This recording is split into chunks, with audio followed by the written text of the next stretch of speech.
Bueno, aquí estamos ya con el taller número 27. Este espacio va a ser, justamente es el título del que puso Evelyn. La disertante es la magíster Evelyn Rodríguez. Nos hemos conocido el año pasado en un hermoso evento que realizó Voces de Mármol, que el que no lo vio, búsquelo en YouTube. Muy, muy interesantes las ponencias. Bueno, muy generosamente se adhirió a formar parte de este ciclo de talleres donde estamos viendo diferentes miradas del patrimonio. Y bueno, la museología a veces no es algo que podamos conseguir una persona idónea para que nos hable. Le voy a dar la palabra a Evelyn para que ella pueda presentarse, contarnos parte de su extensa trayectoria y bueno, y ya comenzar con el taller. Te cedo la palabra, Evelyn. Buenas, buenas, bienvenidos a todos los que se están conectando, a los que están a través del Facebook y a los que estamos en sala. Por supuesto, agradecida por la invitación de mi amiga Graciela, que en definitiva hemos hecho estos enlaces y estas conexiones sobre el patrimonio funerario, no solamente en este caso desde una mirada iberoamericana, sino también de otras partes del mundo, que eso también es sumamente importante. Bueno, como ella decía, nos encontramos en un encuentro, en un conversatorio ameno entre muchas personas que han apostado no solamente por visibilizar el patrimonio funerario de alguna u otra manera a través de investigaciones, sino también a través de las iniciativas culturales. Voces del Mármol, bueno, nos acercó a eso. El que quiera y el que guste puede encontrarlo por el canal de YouTube de Barquisimeto 2.0 y por supuesto por la revista de Patrimonio Funerario Integral. Entonces, bueno, este espacio, además que se me concedió la oportunidad de hablarles en este sentido desde la museología, soy museóloga, además soy magíster en la educación intercultural y especialista, por supuesto, en patrimonio funerario, por tanto tiempo de investigación, porque sabemos muy bien que, bueno, cada una de nosotras se ha integrado de alguna u otra manera a la cultura funeraria. Y bueno, desde el aspecto museológico, pues me ha permitido también cómo adaptar este conocimiento del patrimonio funerario, también apostar a la musealización de estos espacios, más acondicionados, por supuesto, al patrimonio cultural mueble e inmueble de los cementerios, pero que igualmente vamos, en este caso, en estas conversaciones amenas por tantas semanas, vamos a aprender en este caso y vamos a compartir experiencias también en que no solamente se musealiza, en este caso, los cementerios directamente, sino que la idea es que comprendamos que el patrimonio funerario pues nos abre las puertas a muchas experiencias culturales, más si se trata desde la museología. Entonces, este primer encuentro, por supuesto denominado El Espacio, nos va a dar esta iniciativa de hablar de alguna u otra manera las conexiones y las interrelaciones que ha tenido por tanto tiempo la museología y que a pesar que veamos los museos como un poco apartado de todo lo que es la cultura funeraria, pues vamos en este caso a compartir que es totalmente lo contrario. Prácticamente hemos convivido con la muerte y por supuesto dialogado desde manera cultural. Entonces les saludo, muchísimas gracias por esta oportunidad y espero que disfruten también de este conversatorio y por supuesto de todo lo que se vaya a compartir de conocimiento. Entonces, bueno, comenzamos con esta disyuntiva, ¿ok? Espero que puedan ver la información gráfica que también se ha seleccionado por cada uno de estos encuentros. Entonces, ¿acaso la muerte no es una cuestión cultural? Y se los cuestiono para cada uno de ustedes para que empezamos a reflexionar desde la museología en que a pesar de los esfuerzos que algunas veces lo hemos llamado titánicos, en rescatar, en conservar la parte, en este caso, de lo funerario o lo fúnebre asociado a los cementerios, pues no ha sido, en este caso, suficiente para ver en este sentido la memoria fúnebre enaltecida, conmemorativa en estos espacios culturales. Entonces, cuando hablamos en que estos espacios empiezan a musealizarse, o ustedes ven proyectos que están asociados a incorporarlo a estrategias museológicas, pareciera que estuviésemos creando un museo totalmente distinto al museo tradicional que abre las puertas y por supuesto tiene en su gran portín esa palabra museo, ¿no?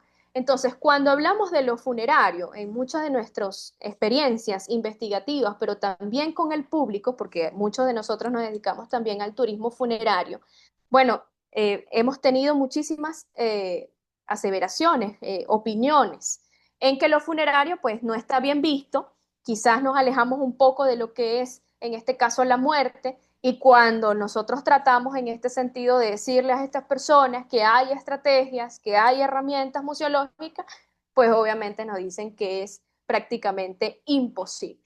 Es imposible, que sabemos muy realmente que el final de los tiempos también nos permite cuestionarnos en cómo nosotros enfrentamos la muerte. Bien, entonces, les coloco acá para aquellos que están en sala, o aquellos que están en Facebook que puedan leer. Dice lo siguiente: penetrar la muerte supone cifrar los distintos elementos del código de lo funerario, costumbres, actos, ritos, valores y creencias que los miembros de un cuerpo cultural se puedan definir y que además que expresan sistemáticamente, aunque sin comprenderlos en su integralidad y sin desarrollar el argumento que lo fundamente, pues el saber cultural es un saber tácito, no explicitado, y que se basa sobre datos intuitivos. ¿Esto qué quiere decir? Que algunas veces cuando nos asociamos a la interpretación de lo funerario o de lo cultural funerario, pareciéramos que estuviésemos hablando de cosas tan distintas, tan que se diferencian a largas distancias, y resulta que es totalmente lo contrario, porque sabemos que muchísimas experiencias hemos debatido en estos espacios, pero también que nos han llevado a muchísimas conexiones culturales. Entonces, cuando tratamos de persuadir a toda una institución tradicional que solamente se ha basado en muchas ocasiones en contemplar la obra de arte, bien, pero que además de esa obra de arte, pues debe conectar, debe dialogar, debe motivar, debe hasta persuadir e impactar de lo que está sucediendo, de ese fragmento de la realidad que decimos muchos museólogos, en donde se presta esa exposición. Entonces, si nosotros vemos esa visita con el museo específicamente a ese fenómeno estructural, bueno, nos estamos, en este caso, permitiendo esa ventana, ese diálogo permanente con la cultura. Pero cuando le agregamos lo funerario, pareciéramos que estuviésemos tratando otros temas, que quizás la obra de arte no totalmente se haya descrito por tanto tiempo como desde lo funerario, pero aún así mantiene esas relaciones. Entonces vemos inclusive expresiones artísticas constantes en que se nos refleja ciertas simbologías, ciertas composiciones, ciertos símbolos específicos o ciertos signos específicos que nos va a llevar a entender un contexto funerario. Quizás no sea simplemente la visita a los cementerios, que en este caso sería el espacio idóneo para poder musealizar. Entonces, ¿qué suponemos en este sentido? Que solamente tratamos en este caso, denme un momento por acá, en que estos temas de la muerte son sumamente extensos. Sabemos muy realmente que se ha llevado muchísimas conversaciones, muchísimos especialistas en diferentes fases, en que no solamente cómo percibimos la muerte, cómo la tratamos, cómo la integramos, y ahora resulta que también nos hemos, en este caso, acercado a través de ciertos lineamientos o estrategias pedagógicas para aprender de ella. Entonces, al aprender o a aprender, en este caso, es posible saber que en este caso, estas estrategias implementadas no solamente para conservar la cultura funeraria, sino también para difundirla, para transmitirla, para poder hablar en este caso de que, bueno, estamos trabajando sobre o para una generación a futuro. Bueno, sabemos muy realmente que debemos trabajar muchísimo y que estos canales regulares y estas integralidades de muchos conocimientos, de muchas áreas profesionales, es lo que nos va a llevar a poder concebir esta posibilidad de musealizar.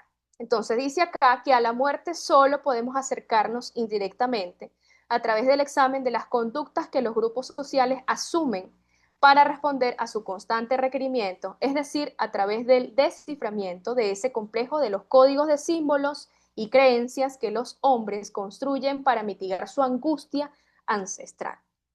Pareciera que aquí nos expone Spielberg en el simbolismo en general que la angustia constante de la humanidad es, por supuesto, resolver en este caso toda la temporalidad de la muerte. ¿Cómo va a morir? ¿Cómo se va a presentar ese escenario? Porque, bueno, sabemos muy realmente que ninguno está preparado para la muerte, pero aún así, esa interpretación o esos códigos que quizás podemos llamarlo código funerario, nos lleva a entender o acercarnos a ella, pues obviamente nos lleva a entender otros tantos temas que siempre están asociados también a la habitualidad de la vida, o por lo menos a esa capacidad de acercarnos a la vida también. Entonces, estas relaciones sobre la museología y el patrimonio funerario no es algo que se inventó de la nada, es algo que se ha expuesto por muchísimos tiempos y quizás podemos aseverar que se ha tratado el tema de la muerte o de lo funerario en los espacios museísticos desde los primeros museos públicos de la humanidad.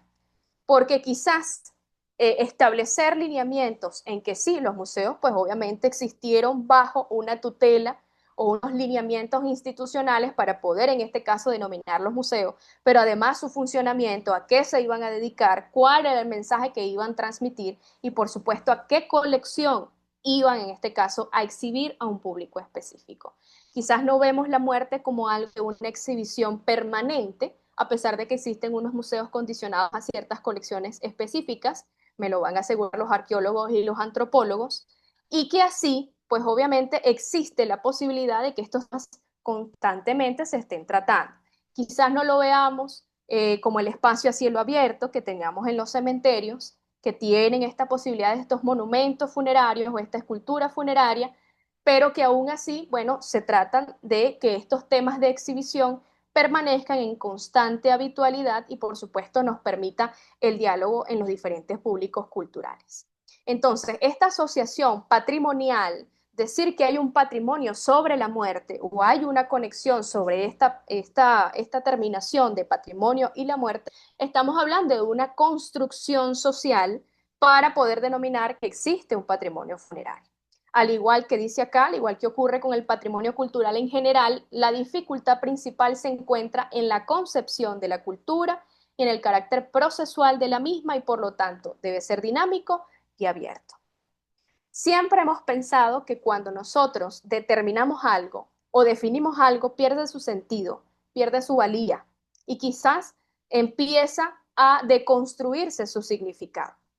Resulta que, bueno, por mucho tiempo, más de 10 años, hemos tratado de denominar cuál y qué es lo que pertenece al patrimonio funerario. Porque al determinarse el término patrimonial o cultural, pues sabemos muy realmente que se está transmitiendo de generación a generación, de que existe un valor histórico, un valor instrumental, un valor educativo, que son las dimensiones del patrimonio cultural en general, pero quizás que con esa categoría de los funerarios, bueno, estamos condicionando específicamente a que esto se va a tratar simplemente de todo lo que se trata la muerte.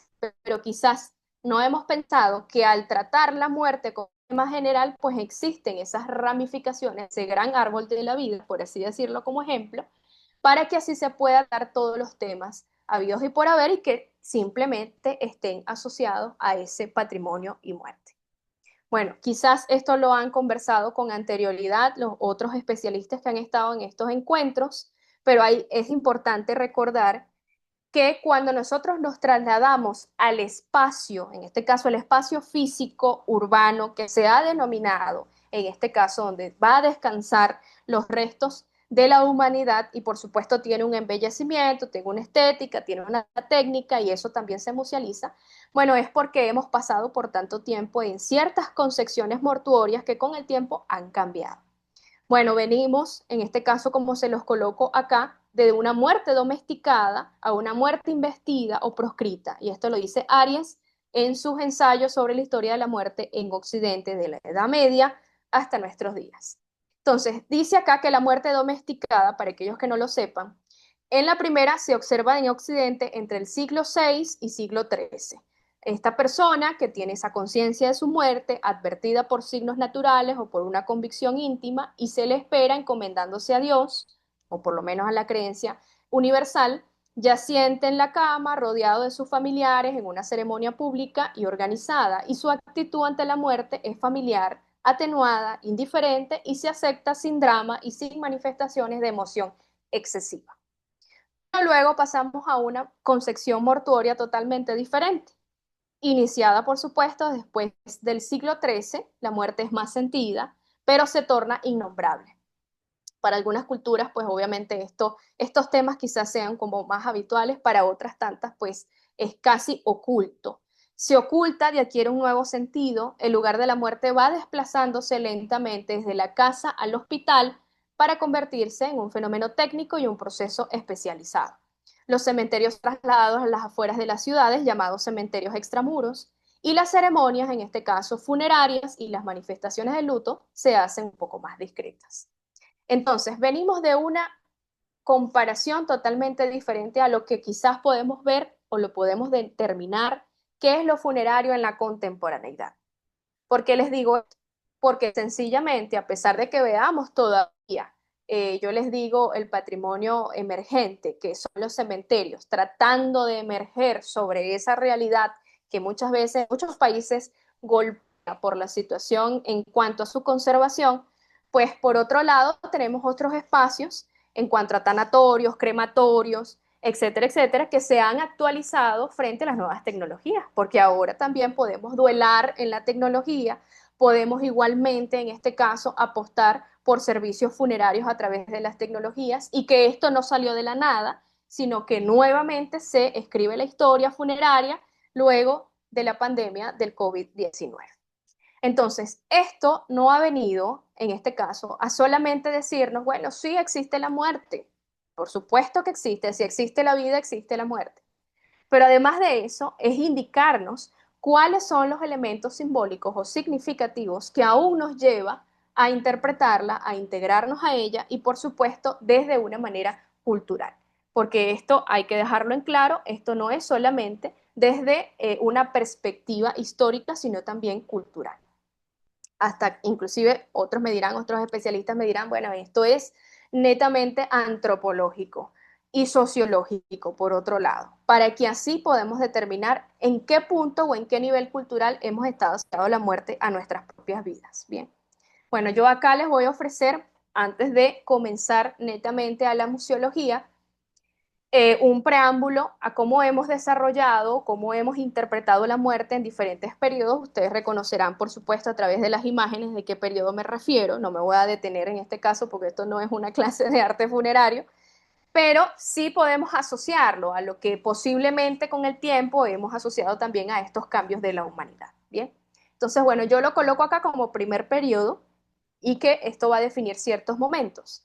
En primeras instancias, la muerte era como parte del cosmos, sin cargas morales, simplemente era, su representación estaba obligada en cualquier acto trascendente de la vida individual y social, no solo durante las ceremonias a los dioses o en los deberes para con los difuntos. Entonces, no estábamos en este caso o en estos tiempos para esas cuyas personas existieron en ciertas temporalidades muy antiguas, no estaban asociados a mantener o por lo menos hacer intérprete para poder interpretar lo que significaba en este caso la muerte, o por lo menos condicionar en este sentido qué era lo que estaba pasando. Simplemente era un fenómeno que estaba sucediendo, que por supuesto con el tiempo, como vayamos en este caso evolucionando, por otro lado, también se ha opinado que es una involución lo que ha sucedido en la humanidad, pero se ha determinado ciertos usos, ciertas costumbres, pero además los objetos funerarios, que ahora por supuesto tienen otra determinación,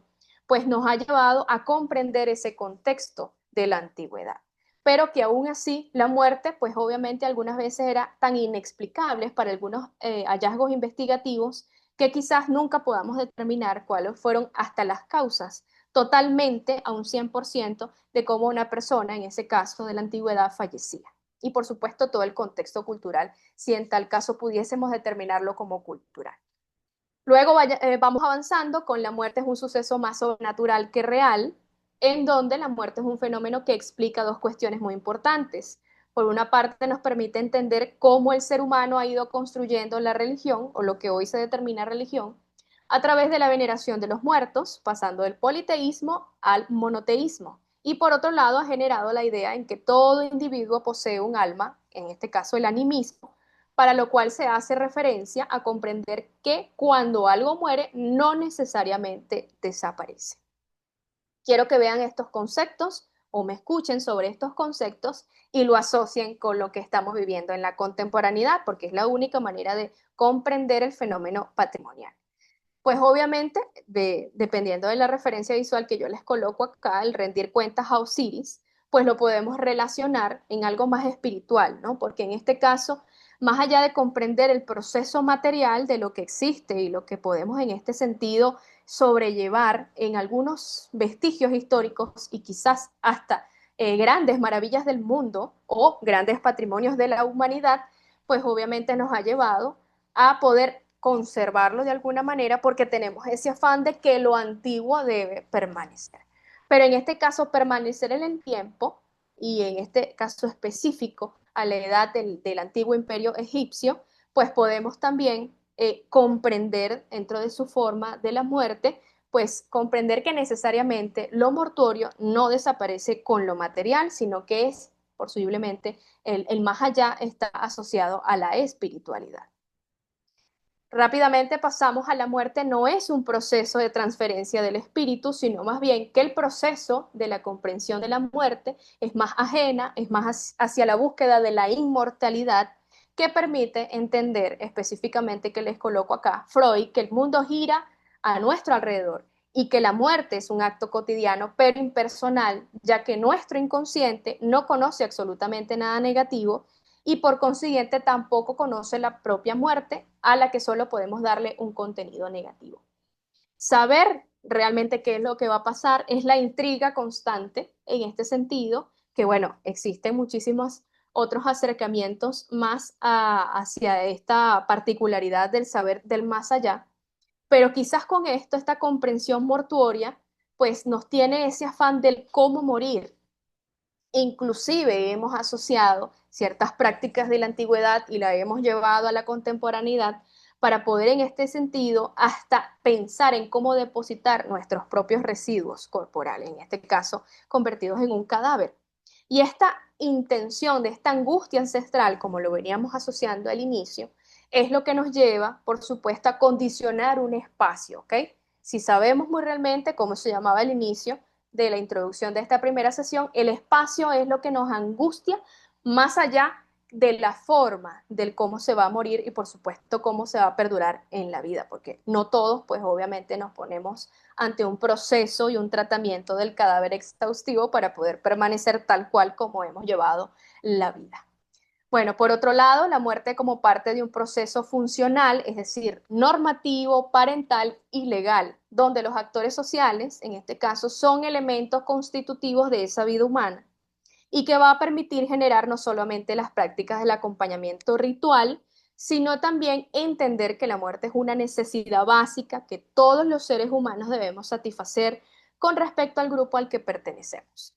Supongo que lo podamos asociar y ustedes también pudiesen asociarlo en toda esa cantidad de documentos que ahora lo podemos en este sentido llamar testamento, para que así pueda legalizarse los modos de morir. Y quizás esto lo podamos asociar en los modos de vivir, porque estas asociaciones sociales o estas comparaciones sociales, pues ha llevado a la estética de lo fúnebre a un estatus específico, como lo ha sido los cementerios del siglo XIX, para que así, pues obviamente podamos hablar de un monumento funerario, de ciertas, en este caso, ciertos materiales, ciertos estilos, un artista o un escultor específico que lo hizo y que determinó, en este caso, eclipsar en el tiempo ciertos parámetros simbólicos, pero que además le pudo haber agregado la parte legal de cómo se va, en este caso, a llevar a cabo esa particularidad de lo mortuorio. La idea de que la muerte está acompañada por un estatus clasificatorio, como morimos según los niveles sociales, eso ha estado sumamente claro durante toda la existencia humana. Aún así, se sigue en este caso apostando por clasificar la muerte, a pesar de que no lo veamos, pero inclusive los servicios funerarios que hoy podamos costear, pues obviamente nos lleva a un estatus clasificatorio. Dice acá Pritchard, dice, la muerte tiene un significado muy importante dentro de la vida social, organizativa y política de todo grupo, pues el acto de sucesión de poder del jefe, el gobernante muerto, quien determina el futuro del grupo y territorio, la eliminación de los individuos y la posibilidad de generar o deslindar esas alianzas. Entonces, si estamos hablando de un espacio y estamos hablando de estatus clasificatorio de la muerte, pues ese espacio se ha determinado en dónde y cómo se va a determinar ese funcionamiento de esos espacios, como lo ha sido los cementerios igualmente. Porque así podemos determinar la clasificación de las manzanas, que también se ha determinado así, manzanas o sectores que determinan, inclusive inconscientemente, cuando nosotros visitamos para estos tiempos el cementerio, podemos asociar en que, bueno, esto tiene una cantidad de monumentos funerarios de mármol de Carrara del siglo XIX, podemos asociarlos en que esas personas tenían un estatus clasificatorio o un nivel económico alto, y luego vemos otras zonas donde podemos ver en este caso símbolos específicos o en este caso particularmente las cruces o las crucifixiones de granito, inclusive otro tipo de material de piedra que no alcance, en este caso, la estética del mármol. Entonces ya de una sola vez clasificamos esa particularidad como niveles de estatus social o nivel económico bajo o medio. Inclusive también hemos dicho que en muchos espacios cementeriales o los cementerios, pues dependiendo de las ideologías, pues obviamente se determinan específicamente dónde están los católicos procedentes de ciertas etnias o de ciertas ideologías, y eso ha llevado también a condicionar el cementerio como un espacio de poder.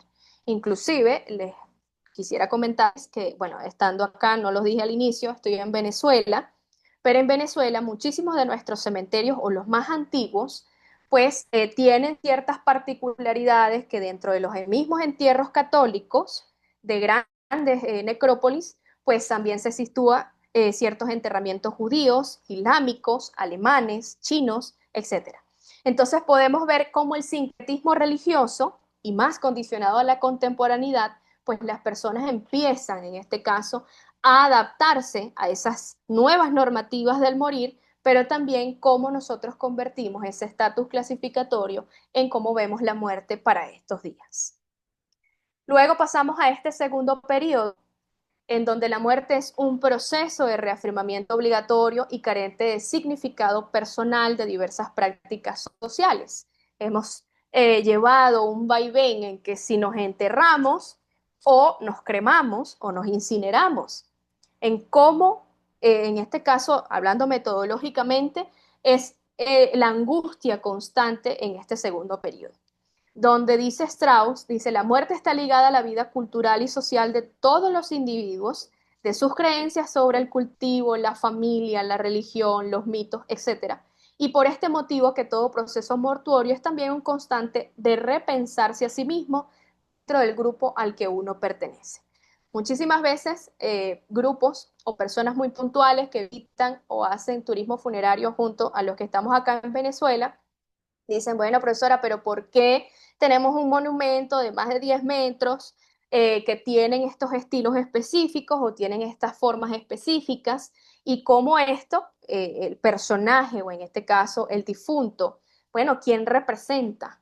Porque es importante saber que lo funerario no es solamente lo material, lo funerario también es lo inmaterial y quizás un poco más allá, porque saber conocer la historia del difunto pues nos lleva a relacionar un montón de cosas, un montón de elementos significativos que nos los ponen a la escena propia de la contemplación de la obra de arte. Quizás muchos de ustedes pensarán, bueno, pero es que cuando nosotros visitamos los cementerios vemos el monumento, nunca baja la mirada o posiblemente sea una mirada nula porque no estamos interesados, porque, bueno, cuestiones alegóricas en el sentido del respeto hacia el difunto, hacia los familiares o dolientes que de por sí en muchos cementerios antiguos ya desaparecieron. Entonces, bueno, nunca bajamos la mirada. Y resulta que la obra de arte, ya hablando desde un punto de vista museístico, es todo lo que contempla el monumento funerario. Inclusive le podemos poner un más no tan explícito que también tiene las memorias funerarias, en este caso el difunto. Si no lo vemos así, pues obviamente la tarea de ver, mirar y observar lo funerario no la estamos haciendo correctamente. Y quizás esto nos lleva, tarde o temprano, a no hablar en que estamos tratando de preservar y conservar lo funerario, pero no estamos haciendo la tarea como estrategas o como conectores de esa realidad cultural. Entonces es obligatorio que a pesar de que existen muchísimos afanes de perpetuar formas simbólicas para enaltecer lo que se dejó en vida, que eso de por sí ha sucedido por mucho tiempo, en la contemporaneidad, pues obviamente las formas van a cambiar para que así igualmente podamos tener una lectura cultural frente a lo funeral. Tenemos acá que la causa de la muerte tiene una importancia crítica en las ceremonias. Todos nosotros acá, específicamente el Día de los Fieles Difuntos, o también llamado el Día de los Muertos, dependiendo de cómo nosotros festejemos o conmemoremos este día, pues obviamente siempre nos lleva como a un ojo visor observante constante, un exploratorio, un laboratorio, como les digo a mis alumnos de museología, en que siempre estamos constantemente cómo esas ceremonias se apropia las comunidades. Porque indudablemente la cultura, bien sea funeraria o no, pues obviamente nos lleva a ese constante observar de cómo las comunidades que de por sí van cambiando con el tiempo, pues la muerte igualmente va cambiando con el tiempo. Y las ceremonias funerarias, que además, que ustedes me dirán, bueno, pero ¿cómo se musealiza una ceremonia? Porque estamos hablando de que existe muchísimo patrimonio cultural y más adelante vamos a ver el por qué, y que aún así estamos tratando de solamente, y estamos con ese afán de musealizar los cementerios porque es el espacio que vamos a ocupar, ¿bien? Entonces Godi, en La muerte, la propiedad y los antepasados, nos dice lo siguiente. La conjugación entre los vivos y los muertos es esencial para comprender cómo ciertos aspectos de la cultura se mantienen y se traspasan las siguientes generaciones. Además, insiste en que el proceso de la muerte es también un espacio para comprender las tensiones dentro de cada grupo. Por ejemplo, les digo un ejemplo muy familiar. Nosotros acá en Venezuela hacemos 9 noches, es decir, 9 rezos. Nosotros somos muy marianos o muy devotos hacia las vocaciones marianas. Entonces, esas 9 noches, pues obviamente se refiere al Santo Rosario. Por supuesto, la novena se le hace un rosario completo y se despide a las 12 de la medianoche. Y puesto se cierra el ritual funerario. Para los católicos, por supuesto. ¿Esto qué quiere decir? Que para las generaciones, inclusive me puedo colocar allí a pesar de mi edad, no les voy a decir la edad, pero a pesar de mi edad, yo digo, ¿para qué las 9 noches? Eso es largo, eso es extenso, ¿no? Nosotros como nuevas generaciones, pues no comprendemos este tipo de ceremonias. Cuando empezamos a interpretar que además de que no sea en este caso, no lo estamos viendo en una comunidad externa, nuestro propio patrimonio familiar funerario es el que está siendo vulnerado. Porque debemos reconocer que bien seamos de la ideología o religión que queramos, pues obviamente saber qué elementos y por qué existen esos elementos. Inclusive pueden decir que estamos conectados de muchos países. Podemos decir que solamente en Venezuela se hacen este tipo de rezos. Yo en otros países no he escuchado que se hacen otros rezos por tantos días al cadáver. Y esto, en este caso, la velación se hace 2 a 3 días, dependiendo del difunto, por supuesto, y del estatus, en este caso, económico y social, y luego es solamente el rezo con los dolientes. Entonces, esto es alargar el dolor, lo podemos decir como una opinión, alargar el dolor, alargar en este caso la pena, no dejar descansar en este caso al difunto, pero bueno, otras generaciones antes que la mía, pues obviamente tienen esta tradición y esta costumbre funeraria. La crítica va a existir, por supuesto, pero debemos estar en este caso de manera observante de cómo interpretamos por cada grupo y cómo apropiamos culturalmente estos espacios para poder duelar en este sentido este acto o este fenómeno funerario. Luego pasamos acá, y me imagino que reconocen la pintura acá, El Triunfo de la Muerte, una de las colecciones del Museo Nacional del Prado. Bueno, esto lo asociamos con lo siguiente: la muerte conlleva pensar las diferentes consideraciones simbólicas que la representan. Nosotros, pues obviamente, somos los que determinamos en este específico momento los elementos simbólicos que nos van a asociar a la parte mortuoria. Inclusive estos símbolos van a cambiar, en este caso, con el tiempo, porque los símbolos, pues obviamente, dependiendo de la interpretación, de las comunidades, del contexto, etcétera, etcétera, van a cambiar sobre ello. Aquí me dicen específicamente, Adela, hacia el interior del Paraguay y se hace el trío de misas y el novenario. Existe el novenario en otro país que no sea en Venezuela. Y que aún así, a pesar de esta tradición, bueno, representa específicamente ciertas simbólicas. Por ejemplo, el rosario, el Santo Rosario se hace hacia la Virgen del Carmen, que esto no es un taller de advocaciones marianas como lo estaba conversando al inicio con Graciela, pero nosotros siempre vamos, en este caso, a rezarle a la Virgen del Carmen porque es la patrona del purgatorio. Entonces siempre hay una intercesión ante la Virgen María a través de su escapulario para poder llegar, en este caso, a Cristo, o como ustedes lo quieran llamar, porque bueno, cada denominación es importante, pero cada persona le tiene su nombre específicamente. Entonces, esa intercesión es sumamente importante y es simbólica porque, bueno, vemos a personas en ciertas ceremonias funerarias con estos santos rosarios, que existe la advocación mariana de la Virgen del Rosario, pero también de estos escapularios de la Virgen del Carmen. Entonces dice acá que en la muerte los símbolos tradicionales tienden a endurecer a los individuos frente a la pérdida social y también a recordarles sus diferencias. Inclusive hemos visto cómo estos espacios de enterramiento, hemos visto formas, hemos visto colores, hemos visto en este caso olores también. Inclusive en el espacio contemporáneo del cementerio hasta hemos visto cómo estas estrategias o conexiones culturales, que no es que están mal, pero hay que encaminarlas desde lo cultural, hemos llevado dentro del espacio funerario parte de la degustación. Entonces, todos los sentidos que nos llevan a una emoción frente a la muerte, pues obviamente nos van a endurecer dependiendo de la actitud frente a ella ante la pérdida social, porque sabemos muy realmente que nos encanta decirle al mundo estoy de luto o estoy en duelo y coloco cierta imagen o cierto símbolo.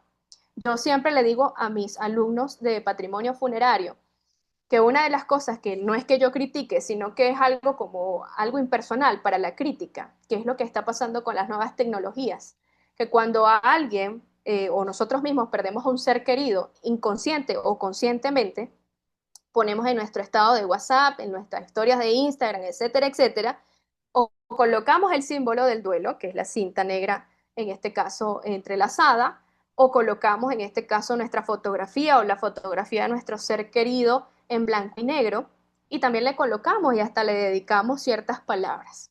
Esto es una forma de duelar, es un símbolo de duelar frente a las redes sociales, porque bueno, estamos haciendo un acto público, ese triunfo de la muerte que lo vemos en esta expresión artística, pues obviamente lo estamos viendo para que el mundo sepa, o las personas que nosotros elijamos, sepa que estoy en un proceso de pérdida. Y no solamente por el fallecimiento de en este caso, un ser querido o un ser viviente, sino cuando pasamos también de procesos de trabajo, procesos de pareja, relaciones de amistades, ciclos muy personales, que esto va un poco más allá del fallecimiento, en este caso, de una persona en específico. Bueno, vamos a ir cerrando todos estos dos periodos y nos encontramos con este caso, el emblema de la muerte, igualmente el Museo Nacional del Prado, en donde nos dice Specher, la muerte sin llanto, dice que al morir el hombre, muere también con él su espacio. Al estudiar la muerte se debe considerar la historia y las condiciones sociales y productivas y los sujetos, poder y su sistema simbólico, la muerte. Miren qué cosa tan interesante en este caso, de que si estamos asociados a un espacio en específico, mueren un montón de cosas. Nosotros siempre hemos dicho que la muerte no se supera, que existen unos procesos específicos, que no hay una temporalidad en donde podamos, en este caso, ser amigables este proceso, pero aún así, pues hay objetos con cargas simbólicas que nos llevan a considerar la historia de esa persona, por ejemplo, o de ese ser viviente. Entonces, si ese espacio donde allí se habitaba, se daba vida, es lo que resguardamos, es lo que atesoramos constantemente, porque los cementerios, que es el espacio predilecto para depositar y olvidar la muerte, está en las condiciones que están. Muchísimos cementerios han desaparecido en muchos países. En otros se están haciendo, pues obviamente, ciertos esfuerzos y ciertas estrategias y hay personas constantes allí, pero hay otra cantidad que siguen siendo ignorados.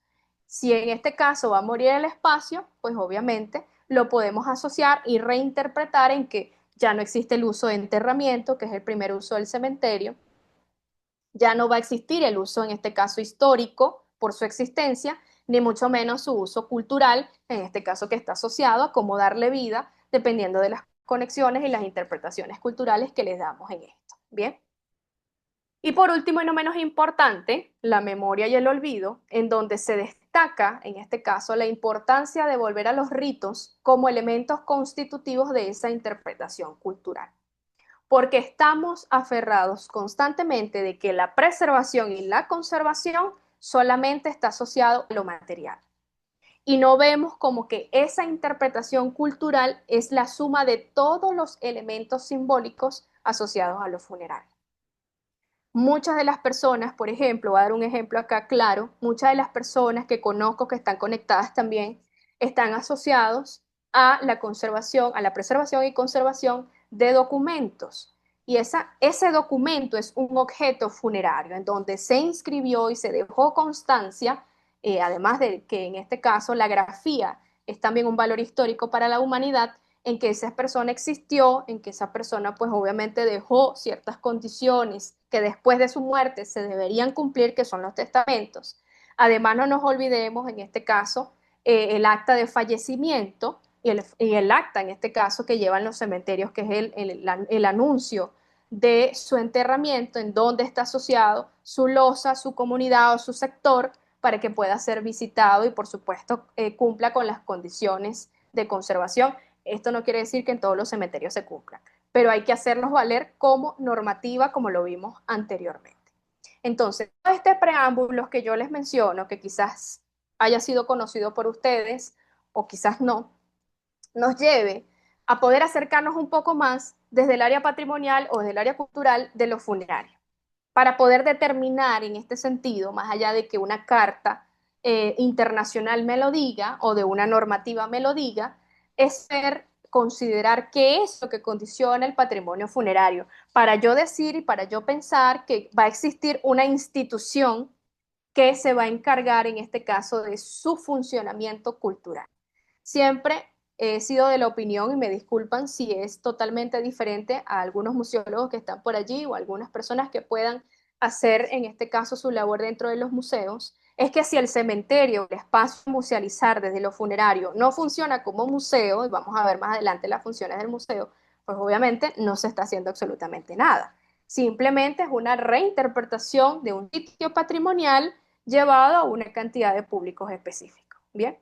Pero en este caso, les coloco acá, Valdés, Briz y García dicen lo siguiente: el patrimonio funerario forma parte de nuestro acervo cultural, al igual que otras manifestaciones históricas y artísticas, y debe ser promovido e incluido en los diferentes productos turísticos. La teoría del imaginario social, a los quehaceres de la psicología social y la antropología, permite una nueva manera de estudiarlos como fenómenos sociales y más en concreto la muerte como imaginario social. Es decir, si yo lo veo o nosotros lo vemos como grupos, no sé cuántas personas estamos aquí conectadas, voy a verificar porque esto es en vivo. Estamos 35 personas conectadas en la sala de Zoom y en Facebook me imagino yo que habrá muchísimo más. Si nosotros condicionamos que lo funerario no solamente está asociado a la disposición o a la posesión del cadáver, sino que todos los elementos, en este caso antes, durante y después de su muerte, tiene que ver con lo funerario, pues obviamente estamos tratando de acercarnos a ese acervo cultural que todo el mundo habla, porque pareciera que estuviésemos con una doble moral, saber que es cultural, pero no lo conservamos, ni lo resguardamos, ni lo curamos, ni lo musealizamos como algo que se va a transmitir, en este caso, de una conexión cultural. Bien, entonces, avancemos para que podamos considerar qué es lo que vamos a musealizar, porque la profesora me dice, bueno, pero es que sí hay que musealizarlo. Después me dice que, bueno, cuáles son las condiciones para musealizar, ¿será que las cumplimos, no las cumplimos? O mi investigación o mi proyecto es musealizable. Bueno, acá estamos el culto a la muerte. Existen muchísimos cultos a la muerte, ¿ok? Porque esta forma o es indispensable tratarlo de lo cultual, ¿bien? Entonces, si este culto a la muerte nos lleva a ese indicio de lo patrimonial, si en realidad, más allá, en este caso así tal cual como les pongo la referencia visual, que todos sabemos a qué se refiere, esto nos lleva a considerar que ese objeto, cuando se traslade a un dispositivo museográfico, que lo vamos a ver en semanas más adelante, bueno, diremos, bueno, es importante conservarlo. Entonces pareciera que este indicio de lo patrimonial requiere de una declaratoria, que algunas veces muchísimos de nosotros sabemos que es un arduo trabajo y es bastante tiempo, necesita de una normativa, de una legalidad política específicamente, y cultural, por supuesto, pero que además también debería tener esa determinación instrumental en asociar de que yo me voy a trasladar este elemento simbólico, este objeto patrimonial, y lo voy a exhibir al público. ¿Con qué condiciones? ¿Para qué lo voy a exhibir? Pregúntense eso, porque todo aquí, todo el mundo acá que esté conectado, ha visitado en algún momento un museo antropológico o ha visitado un hallazgo o un vestigio arqueológico, por supuesto, con las normativas específicas, ¿no? Y más si se trata de profesionales que están en el área de manera activa. Pareciera que nos olvidamos que existen este tipo de opciones patrimoniales, pero resulta que queremos más, que queremos asociarnos a más elementos porque esto es un abanico extenso. Entonces dice acá, es un elemento común en todas las culturas. De hecho, los primeros vestigios desde el punto de vista arqueológico para el estudio de las civilizaciones, que toma cuerpo el hallazgo de enterramientos, de ese espacio donde se deposita una cantidad de símbolos. Pues estos espacios constituyen la memoria de una ciudad, de una sociedad, incluso de una época, siendo susceptibles además a distintas lecturas que van desde el arte que alberga, la literatura que se inscribe en ellos, hasta la distribución arquitectónica del cementerio en su totalidad. Cuando nos asombramos que hay sitios históricos que en algún momento sucedió alguna tragedia catastrófica, pues nos asociamos en que, bueno, allí existió un parámetro o un indicio de mortuorio.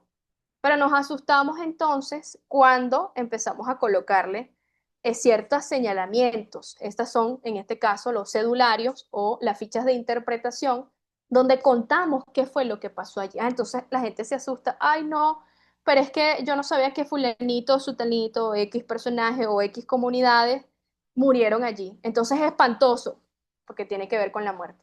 Pero resulta que muchas veces lo hemos visitado, hemos pasado por allí.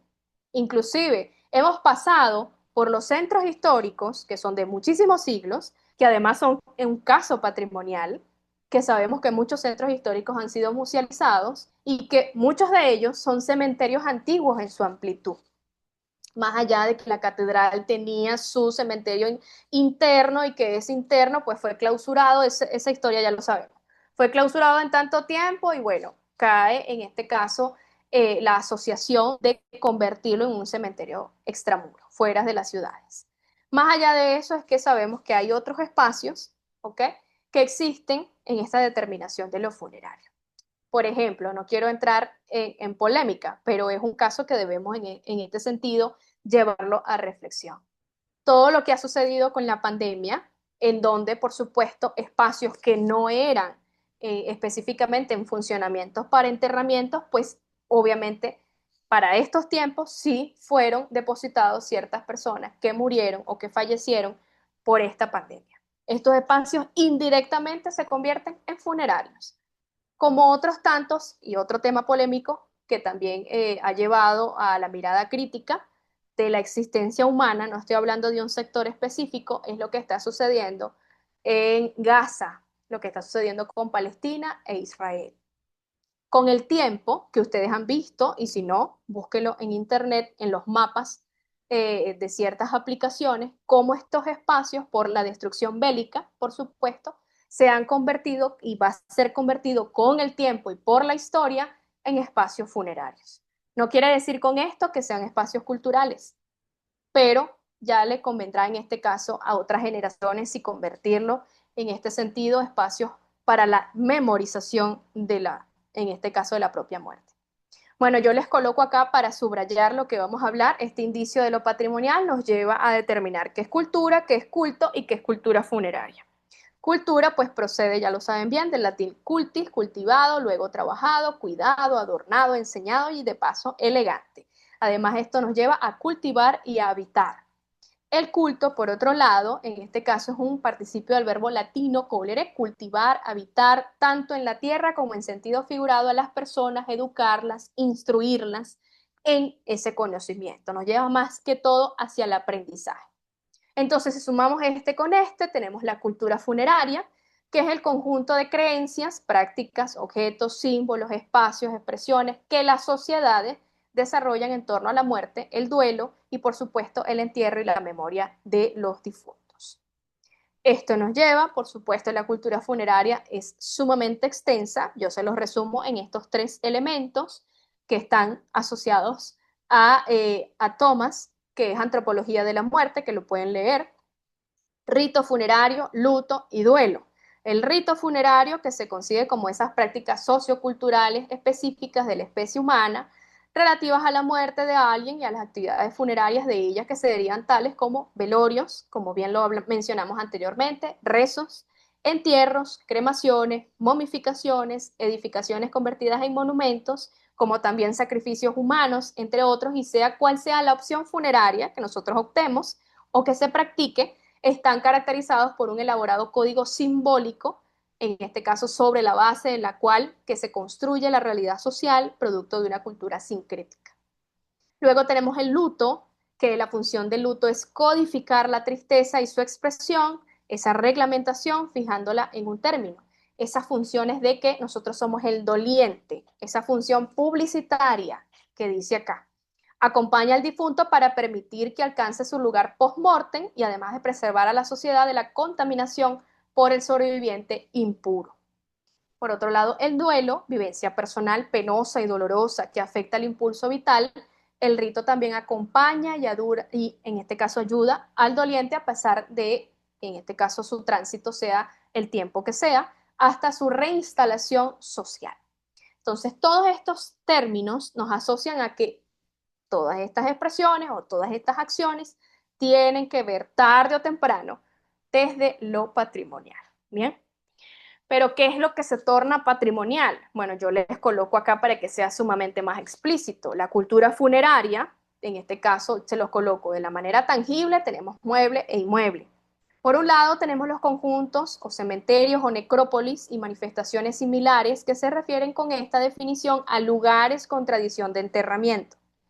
Por otro lado, se refieren a las manifestaciones arquitectónicas y artísticas que pueden encontrarse dentro de los sitios nombrados con anterioridad, en este caso, los conjuntos, cementerios, necrópolis u otra, en este caso, lugar de enterramiento. Lo que hemos llamado por tanto tiempo el arte funerario o el arte fúnebre, que quizás en la siguiente sesión, en el siguiente encuentro, espero verlos a todos, tengamos esa dimensión estética del arte funerario. Luego tenemos la cultura funeraria intangible, que es todo aquel patrimonio inmaterial relacionado con el ámbito funerario que refleje en este caso la espiritualidad y el sentir de los pueblos a su lugar de historia. Aquí vemos movimiento, vemos composiciones, vemos colores, vemos olores, vemos sabores. Esto quizás sí se debe activar por algo material, pero aquí estamos captando lo emocional. En este sentido, podemos hablar, si estamos hablando de términos museológicos, esa conexión emocional con el mensaje que nos ha transmitido el museo. Si no hay conexión emotiva o emocional, pues obviamente estamos prácticamente, como hemos dicho, muertos o quizás sin vida en ese espacio. Bien. Tenemos por otro lado la cultura funeraria natural, que está constituido por elementos de la naturaleza que se mantienen en su contexto original, intervenidos de algún modo por los seres humanos, y a los que se les concede un valor excepcional. Igualmente está asociado de alguna u otra manera a la parte arqueológica o antropológica, que son los yacimientos arqueológicos, porque allí pues obviamente se determina el lugar de enterramiento y lo que se deposita en ese lugar de enterramiento en cuanto a todos los elementos simbólicos. No me voy a detener en uno en particular porque todos son importantes frente a ese ritual funerario. Tenemos por otro lado la misma cultura funeraria natural, que por allí vi en algunos encuentros que se iba a hablar, y espero que sí, un especialista sobre este conjunto de riquezas naturales o ambientales que la sociedad ha heredado de sus antecesores y a los que se le concede un valor excepcional, igualmente excepcional. Los embellecimientos sobre esa riqueza natural de la flora y la fauna en los cementerios específicamente, pues obviamente se determina hacia la estética urbanística, porque allí debe funcionar en este sentido ciertos espacios considerados como espacios verdes para que así pueda darle ese frescor a ese espacio designado para el enterramiento. Pero por otro lado, podemos hablar, si vamos hacia lo familiar o hacia lo nuestro, esencias, por ejemplo, que están desde la misma riqueza natural, ciertos olores en cuanto a la frescura de la naturaleza, lo podemos asociar a esa cultura funeraria. Por ejemplo, les puedo dar un caso muy particular. Nosotros en casa tenemos como ciertas margaritas, pequeñas margaritas, que son amarillas, por supuesto. Bueno, mi abuela lo tenía en cierto sitio de su casa materna. Cuando fallece, bueno, nosotros trasladamos este tipo de siembra, la trasladamos al cementerio, jardín, y bueno, empezaron a salir estas florecitas emblemáticas. Entonces, cuando uno, el familiar, por supuesto, el que conoce por qué se cuidaba con tanto recelo este tipo de flores, pues lo asocia, por supuesto, a la memoria funeraria de la persona fallecida o nuestro ser querido. Entonces, no solamente condicionemos el diseño de los cementerios como una particularidad, en este caso de la cultura funeraria natural, sino también esa riqueza natural que viene de lo propio, para que así, pues obviamente tengamos esa relación con ella. Acá yo les coloco la haya europea llorona, que en lo particular cuando uno es fotógrafo y está en los cementerios da una textura hacia abajo, porque la lectura es hacia abajo, como si estuviese en constante llanto. Pues obviamente estos árboles específicos o esta especie específica se da ese notable protagonismo en ciertos cementerios y por supuesto por su calidez, sin valor ornamental, los frutos son leñosos, como dice acá, hace esa forma de cascada que nos lleve al acompañamiento de lo que hemos perdido, en este sentido, lo que se deposita en los cementerios. Igualmente los ciprés, que se ha hablado constantemente en la simbología funeraria, su verticalidad, pues obviamente tiene una significación de ascensión al cielo, y por otro lado, pues obviamente tiene otro tipo de mitología en la existencia del ciprés, que por su olor, por su color y su textura, pues se ha determinado a embellecer ciertos espacios funerarios. Entonces, bueno, no sé si lo conocen, y si lo conocen, dentro de Comos México, el profesor Caraballo Perichi, Ciro Caraballo Perichi, ha hablado muchísimo sobre el patrimonio cultural funerario. Él escribe en el 2008 sobre la memoria de la muerte como patrimonio cultural y dice lo siguiente: todos los museos de historia y antropología son museos de la muerte. La memoria de la humanidad convive con los huesos de sus ciudadanos. La cultura de casi todas las civilizaciones desaparecidas, solo las que conocemos a través de la muerte, de la tumba, de los rituales, de las ofrendas, los útiles de viaje, ropas y tecnología que a través de un estudio arqueológico ofrecen una interpretación de su concepción del mundo y de su estructuración social.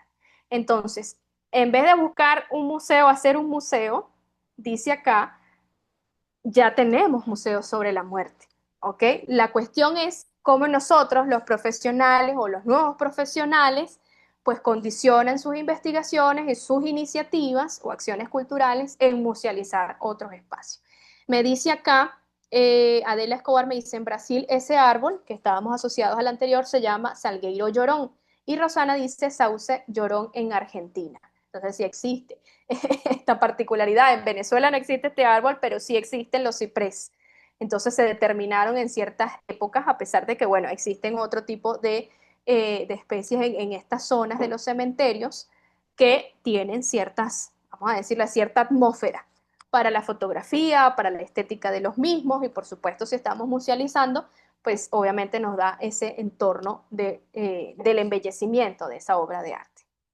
Entonces, basados en el contexto anterior o en el concepto anterior que nos decía Ciro Caraballo, bueno, existen muchísimos museos dedicados, en este caso, a la memoria funeraria. Les coloco acá, a lo mejor lo conocen, el Museo de la Muerte en San Juan del Río, que es el Museo de la Santa Veracruz, antes Museo de la Muerte, que no solamente nos da ese espacio de ciertos enterramientos, sino también de formas, como lo vemos en la particularidad de la izquierda. Vemos colores, vemos formas, vemos a través de las ofrendas o a través, en este caso, si lo quieren ver de esta manera, de los símbolos característicos de la cultura funeraria mexicana específicamente. Por otro lado, les coloco el Museo Nacional de la Historia en este caso del funeral o de lo funerario. Específicamente acá se desplaza, pues obviamente según la referencia visual, el cortejo fúnebre y por supuesto donde se deposita el cadáver, que es la urna funeraria, que con el tiempo hemos hablado de que existen muchísimas formas sobre las urnas funerarias, también llamadas vasijas funerarias, que aún así se establece como un hallazgo o un objeto de valía para poder exhibirlo, porque es una de las funcionalidades de ciertos museos. Por otro lado, no menos importante, les coloco en la referencia visual el Museo Nacional de la Muerte de la Universidad Autónoma de Aguascalientes en México, con su sala de arte popular de calaveras. Quizás no sean, en este caso, o no creamos en objetos que simplemente tengan un vestigio histórico. Es que resulta que el arte, como lo hemos interpretado desde el aspecto funerario, igualmente es visible dentro de las exposiciones. Y por supuesto, si se enmarcan en la tradición o en la cultura, en este caso intangible e inmaterial, pues los lleva a esas determinaciones de ciertas expresiones culturales, artísticas, de la contemporaneidad. Y por último y no menos importante, quise colocar esta referencia visual y ustedes dirán, bueno, ¿de qué se trata? Porque obviamente yo no veo nada allí, una lápida o algo asociado a lo que hemos en este caso codificado como mortuorio, pero sin duda alguna hay muchos otros museos, por ejemplo, el Museo de Cultura Sepulcral en Alemania tiene una exposición permanente que se llama Entre medio, tú, la vida y la finitud. En este caso es una exposición que a pesar de que tenga esta condición de permanente, permite inclusive la interpretación de ciertas otras obras que pudiese dialogar con las colecciones, en este caso dedicadas a la cultura sepulcral, al sepulcro, por supuesto, o a los enterramientos asociados en este sentido a este espacio. Igualmente es un espacio contemporáneo, si lo ven, visiblemente tiene otro tipo de elementos compositivos, de materiales, de disposición, en este caso de dimensiones, pero aún así la lectura de todos los elementos que allí se encargan dentro de la exposición, pues no solamente está desde el contexto histórico, sino también, en este caso, desde el contexto contemporáneo. ¿Qué es lo que asociamos con contemporáneo? Lo que se produce hoy. Entonces, lo que se produce hoy y lo que interpretamos hoy nos lleva a este sentido, al último punto, que es sumamente importante y por ende están ustedes conectados aquí, en museizar lo funerario.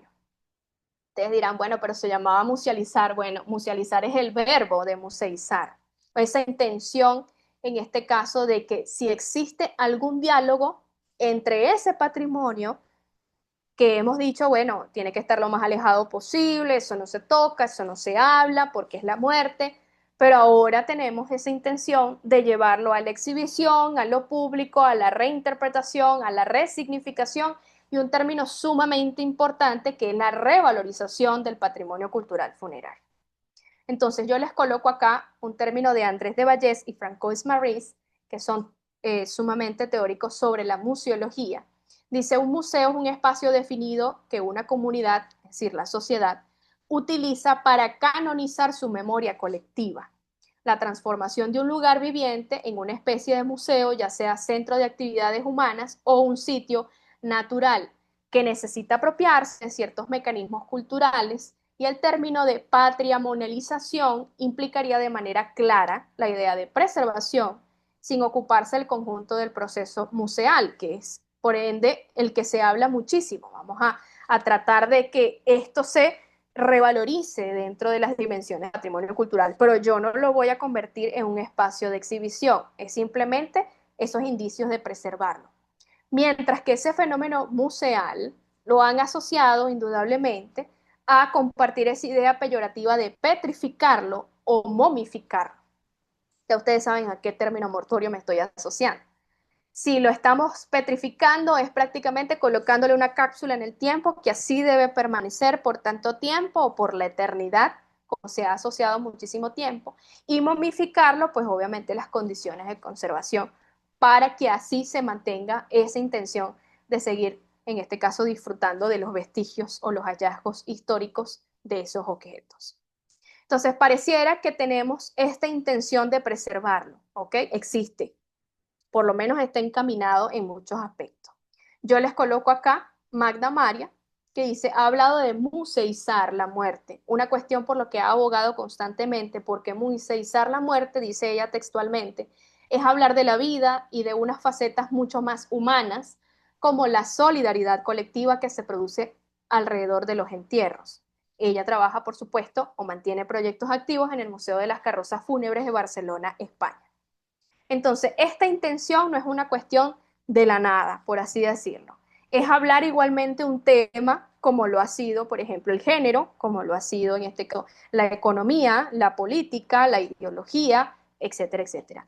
Es una macroestructura, porque esa macroestructura lo respalda la propia cultura o que lo que nosotros determinamos por lo que ha sido cultural. Entonces, lo que ha sido cultural nos lleva a dar esos parámetros de cómo nosotros vamos a llevar ese espacio que hemos determinado, sea cual sea, no solamente los cementerios, para poder llevarlo a la exhibición pública, porque anteriormente, y tratamos de romper esas barreras tradicionales de ese museo tradicional, de solamente contemplarlo. Contemplar es decir, observar la obra de arte y que no pase más de allí. Resulta que para los parámetros de la musealización o musealizar para estos tiempos requiere de interactividad, requiere de ser un laboratorio social, requiere de un encuentro social y político crítico, de que se hablen ciertos temas que quizás por las extremas sensibilidades sean necesarios, que se hable en un espacio que esté diseñado y condicionado para ello. No podemos hablar, por supuesto, de la muerte en una parada de ruta, por ejemplo, una parada de taxi, de transporte público. Quizás sea por una conversación amena que tengamos con un amigo o con un colega de trabajo. Pero para hacerlo formal necesitamos diseñar ese espacio que condicione e invite y quizás pueda incluir a ese otro que todavía no se acerca a la muerte o a lo funerario. Entonces les coloco acá estos tres términos porque son indispensables para poder entender esta gran disciplina como lo ha sido la museología. Por un lado, la musealidad sería el valor inmaterial o de significado que va a determinar la significación, en este caso la musealización, que es el proceso que permite que los objetos permanezcan en el contexto museo, en el contexto de exhibición permanente o quizás temporal, conduciendo a la memoria hasta la comunicación de su contenido, incitando al humano en un proceso de asociaciones y connotaciones. ¿Qué es lo que está pasando allí? ¿Qué es como visitante? ¿Ok? Porque no nos podemos ver todo el tiempo como diseñadores de exposiciones. También nos tenemos que poner en otro contexto. Como visitante, ¿qué es lo que se me está transmitiendo? Por eso les decía, hagan el ejercicio del museo antropológico o el museo arqueológico. Cuando ven un resto, en este caso humano, que son huesos, vamos a decirlo coloquialmente, o restos óseos, si lo quieren llamar así, ¿qué es lo que me está comunicando ese objeto? Porque ya es un objeto musealizado, ya está dentro del contexto de museo. Pero no nos espantemos cuando veamos una profanación en un cementerio, porque resulta que sigue siendo el objeto, en este caso, los huesos o los restos óseos de esa persona. ¿Cuál es la diferencia? Es lo que yo les pregunto. El acto social es que este acto es legítimo y este acto es ilegítimo, es inmoral. Pero resulta que se ha hablado constantemente que si nosotros seguimos ese afán de preservar y conservar, pero no sabemos para dónde vamos, pues obviamente estamos llevando a que esto se encamine más que la legitimidad de los museos. Por ende, musealizar, que sería el verbo, es un neologismo que deriva del sustantivo museo. Su origen se encuentra en la necesidad de preservar y dar a conocer el patrimonio cultural. Y la musealización, que es como el producto final de todo esto, podemos decir, ya está musealizado el espacio cultural. Bueno, tenemos que hacer estrategias museológicas, en este caso, conocer el entorno patrimonial de ese bien cultural con todos sus elementos simbólicos, ¿bien? Plantearnos objetivos a corto plazo y a largo plazo y luego hacerlos de exhibición, que el público se pueda integrar, conectar, comunicar, dialogar a través de la museografía o el plano museográfico.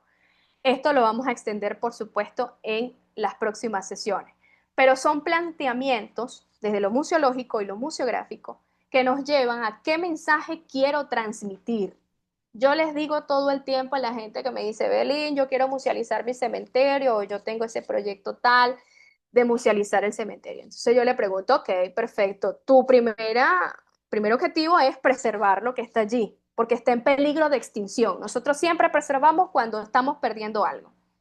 Ese perder algo es que estamos perdiendo el cementerio. Entonces, bueno, vamos a musealizarlo. Perfecto. Haz una estrategia de valoración, reinterpreta lo que está allí, identifica cuáles son los bienes culturales que están en ese espacio. Y ese espacio de por sí, sin esos bienes culturales muebles, igualmente es importante porque es un espacio que se determinó en la ciudad en un tiempo específico. Luego me dicen, bueno, profesora, ya levanté todo ese inventario, ya hice el registro, ya hice la catalogación, ya sé cuáles son las estrategias de conservación, de posibles restauraciones. ¿Y ahora qué hago? Bueno, exhíbela al público. Entonces allí es donde encontramos en que cómo yo lo voy a exhibir al público si al público no le gusta el cementerio. El público va cuando va a enterrar a alguien. Bueno, existen estrategias de conexiones culturales, que es lo que vamos a ver más adelante, porque esto debemos llevarlo a debate en que esto es un museo social. Esto es un museo o un espacio museal que requiere establecerse como un laboratorio de ideas, no del espacio permanente, porque las ideas no todo el tiempo son permanentes, para poder realizar y transmitir el mensaje que ustedes decidan.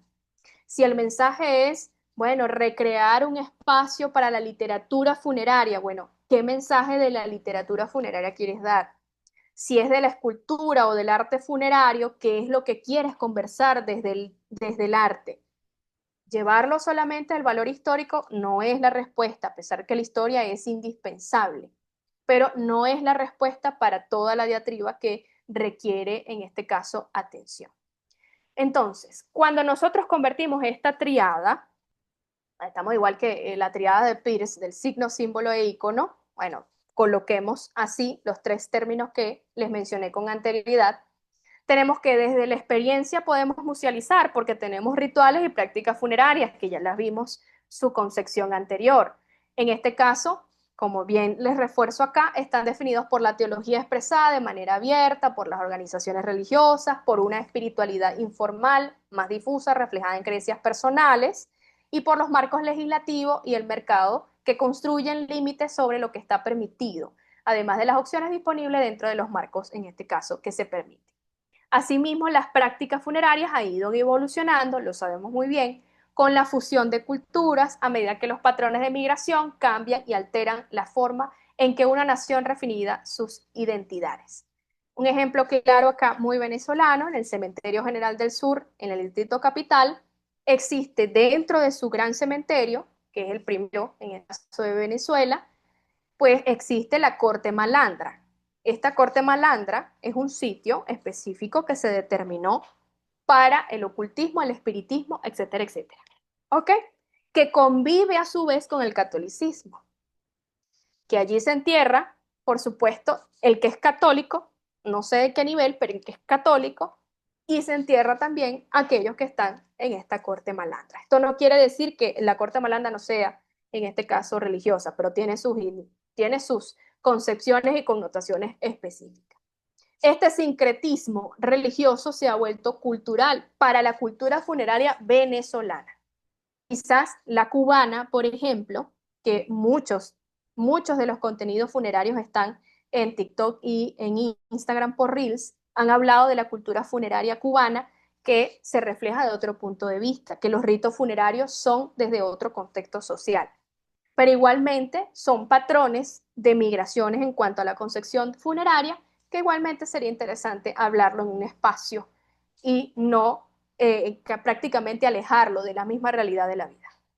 Por otro lado, podemos realizar desde el tiempo y el espacio. El hecho de la muerte incluye los actos emprendidos desde el momento en que se espera que la muerte sea inminente, en el hecho de muerte, en la orientación del tratamiento del cuerpo muerto, por supuesto, sus prácticas en la preparación del cadáver de cualquier servicio funerario oficial y el servicio funerario en sí, es decir, conmemoración después de que el cuerpo haya sido entregado en su lugar de descanso final, ya sea bajo forma del entierro del cuerpo entero o como restos incinerados. Por ejemplo, el Museo Cementerio San Pedro de Medellín, en Colombia, tienen unos talleres espectaculares y uno de los talleres que asocian a toda la comunidad es la parte de la incineración. Esto con la intención de, más allá de, por supuesto, ofrecer sus servicios funerarios que aún se mantienen en vigencia, es un acercamiento a cómo es el proceso de, en este caso, incineración o el paquete de cremación que nosotros también, en este caso, apostamos por estos días. Conocerlo es sumamente importante porque creo que prácticamente muy poco de nosotros sabemos muy realmente cómo enfrentar el proceso de cremación. Recordemos que el proceso de cremación, una persona es elegida para que pueda estar presente en la incineración del cadáver. Y esto es un proceso que si la persona no está condicionada emocionalmente, pues obviamente van a tener un desencadenamiento de una escena que no queremos. Entonces, esta estrategia como museo parece sumamente, vamos a decirlo, de acuerdo a lo racional de cómo es el servicio funerario, pero también cómo nos ha llevado las prácticas funerarias en la contemporaneidad. Por último y no menos importante, podemos musealizar desde los lugares y monumentos, porque todos los tipos de lugares funerarios en que la morfología de los monumentos, la vegetación, como lo hemos hablado, los símbolos son expresiones de valores específicos según el tiempo, el espacio y la cultura. Además de que las culturas y los usos funerarios, ofreciendo cada uno de ellos, es un testimonio diferente de la riqueza cultural y la espiritualidad del pueblo. Entonces, asociamos esta intención en que el museo hay una asociación con el lenguaje. Sabemos realmente, estamos hablando de rituales y prácticas funerarias, entonces esta síntesis que nos va a llevar a percepciones de lo individual, de lo colectivo, de esa reproducción cultural, nos lleva a cómo nos comunicamos. Ese lenguaje que además puede ser asociado al lenguaje corpóreo, al lenguaje en este caso arquitectónico, el artístico, etcétera, etcétera. Ustedes puedan incorporar todo el tipo de lenguajes para poder comunicarse, como dice acá, no significa la cristalización del proceso cultural, sino más bien una reproducción de una alteración, de saber qué es lo que está sucediendo allí para poder seguir comunicándonos y llevándonos ese mensaje específicamente a través de este museo, o por lo menos esta intención de musealizar. También existe la dualidad de museo e identidad. ¿Cómo hablar entonces de la relación entre museos que se asocian a lo funerario y las identidades? Entonces dice acá, aunque se necesite tratar el tema con histirosidad, que esa es la idea, debemos comprender la identidad más allá de la historia, buscando indicadores de su presencia como marca de la tradición, las formas del arte, el movimiento poético o el conjunto perceptual, comprender ese movimiento de ese plano individual, desde esa identidad particular hacia, en este caso, la identidad colectiva y lo que va a develar con sus significaciones. Por eso es que les coloco en la referencia visual estos rituales que se cumplen específicamente el Día de los Fieles Difuntos o el Día de los Muertos y que en cada escenario, o en cada espacio territorial, hablando de territorio, pues los asociamos con colores, con sabores y por supuesto con formas y composiciones específicas. Inclusive si todos nos reunimos ese día y empezamos a hablar de cómo concebimos la muerte, nos vamos a encontrar muchísimas concepciones totalmente cambiantes y que todas entran y que todas son, en este caso, puntuales frente a la muerte. Y la dualidad que no podemos desechar frente a una intención de musealizar lo funerario es la dualidad del museo y el patrimonio. El museo de por sí como institución es patrimonio cultural, pero además lo que resguarda, lo que protege, lo que hereda de por sí, lo que transmite y va a difundir también es patrimonio. Entonces, la articulación entre la memoria institucionalizada, los espacios y acontecimientos llamados patrimoniales, depende de una articulación convincente de formas discursivas, incluye la creación de escenarios, como lo vemos en las museografías, las exposiciones, los colores de sala, las iluminaciones, etcétera, etcétera, que son conceptos o elementos visuales que necesitamos para poder, en este caso, entender lo que está sucediendo en ese espacio. El modo como se escenifica la nación, el patrimonio, las identidades puede llevar a los museos legitimar ideologías o prácticas sociales específicas que vayan a contribuir a ese construir racionalidades, a legitimar discursos que privilegian una cierta visión oficial de la historia. Pero además de eso, también debemos considerar que esta dualidad o esta articulación de la memoria y de lo patrimonial no es decir, bueno, si yo dispongo de una cantidad de restos óseos o huesos en cierta distribución, bueno, yo estoy hablando de que este espacio es patrimonial. Pero es que si no hay una interpretación en cuanto a la significación, qué es lo que me estás queriendo decir, de qué tema estás hablando, de qué tiempo estás hablando, porque ese cadáver me habla, a pesar de que lo vean ilógico en cierto modo, pero me habla, todos los objetos dentro del museo y fuera del museo nos dialogan, nos comunican algo, lo que pasa es que por supuesto no nos comunican lo mismo, que es diferente, ¿bien? Por eso es que, por ejemplo, cuando hacemos una visita al cementerio y vemos la misma pieza escultórica en un museo, decimos, bueno, pero esta pieza yo la vi en el cementerio, pero en el cementerio te comunica, esa comunicación post-mortem es sumamente diferente a la que está dentro de la institución que de por sí tiene otros tipos de elementos constructivos alrededor. Tiene columnas, tiene colores, tiene texturas, etcétera, etcétera. Y por supuesto esa comunicación lo llevamos a una comunicación habitual. Bueno, existe ese adorno, porque inclusive he encontrado visitantes en cierto museo que dicen, bueno, ese adorno allí lo colocaron y resulta que es una cultura funeraria, simplemente que, bueno, carece de la lápida específica o la inscripción funeraria para poder asociarlo en que pertenece a un difunto. Entonces, es sumamente importante, bien sea para esta sesión o la próxima donde nos vamos a encontrar, saber en qué consiste un museo, porque para saber qué es museología, necesitamos saber qué es un museo, dónde estamos situados, y quizás hasta les pueda reflexionar si en realidad su museo, en su país, en su comunidad, en su ciudad, sigue siendo un museo, o es totalmente lo contrario. Entonces, un museo es una institución permanente, sin ánimos de lucro, al servicio de la sociedad y de su desarrollo, abierta al público, que adquiere, conserva, investiga, comunica y exhibe el patrimonio tangible e intangible de la humanidad y de su entorno con fines educativos, de estudio y de disfrute. Esto no lo digo yo, lo dice nada más y nada menos el Consejo Internacional de Museos, ICOM, en el 2022. Esta es la última definición que hace este Consejo Internacional. ¿Para qué? Con la intención, o cuál es su intención. Bueno, su intención es que todo el papel del museo en la contemporaneidad empiece a cuestionarse si en realidad adquiere o si en realidad conserva, si está investigando actualmente, si comunica y exhibe el patrimonio cultural, en este caso de manera oportuna, eficaz, asertiva, emotiva. Y además una cosa que hemos en este caso discutido ampliamente, si en realidad su contenido, más si está asociado a lo funerario, está llevado a los fines educativos. ¿Cómo estamos educando? ¿Realmente estamos educando? ¿Estamos llevando, en este caso, los contenidos que están en la exhibición a un área educativa, a un aprendizaje, a una pedagogía o una andragogía correcta?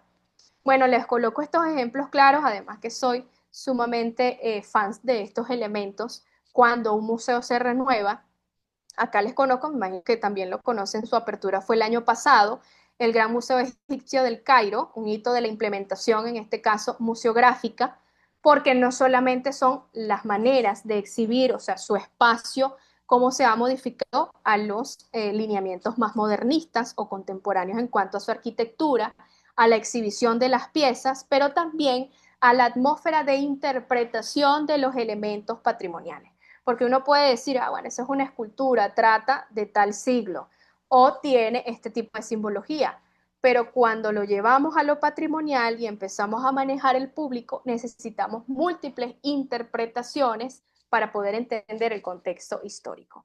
Todo lo que allí se resguarda, más allá de la vida de este imperio, es también asociado a lo mortuorio. Por eso se les coloqué acá como ejemplo claro de cómo ha cambiado en este sentido, no solamente las nuevas formas, sino también que esas nuevas formas nos lleva a considerar los nuevos códigos que nos está comunicando al autor. Y otra cosa, otro tema totalmente diferente, quizás no esté asociado netamente a reservar o a resguardar lo funerario, pero igualmente es importante lo que ha pasado constantemente cuando llegamos a la Semana Mayor o también llamada la Semana Santa. Bueno, esta exposición que la pueden encontrar tiene en su página web El Misterio del Hombre, más allá de la Sábana Santa, el rostro del misterio. Bueno, llevó consigo toda la iconografía e iconología de la existencia de Cristo, y además, uno de los elementos muy puntuales es la recreación del cuerpo de Cristo, que por allí existe un documental. Esta escultura que es hiperrealista, pues obviamente se hizo un análisis exhaustivo, o el artista hizo un análisis exhaustivo por supuesto, de la vida, de la pasión y de la muerte de Cristo. Por supuesto, haciendo hincapié en la muerte de este personaje emblemático.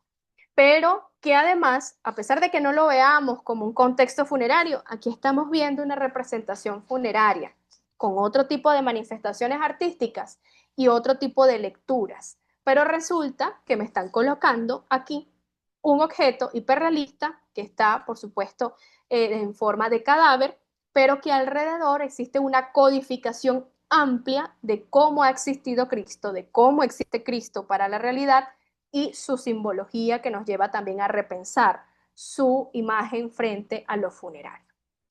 No está de más recordarle y mostrarles para aquellos que no sepan o para aquellos que sí sepan este término que lo vamos a estar hablando en las siguientes sesiones.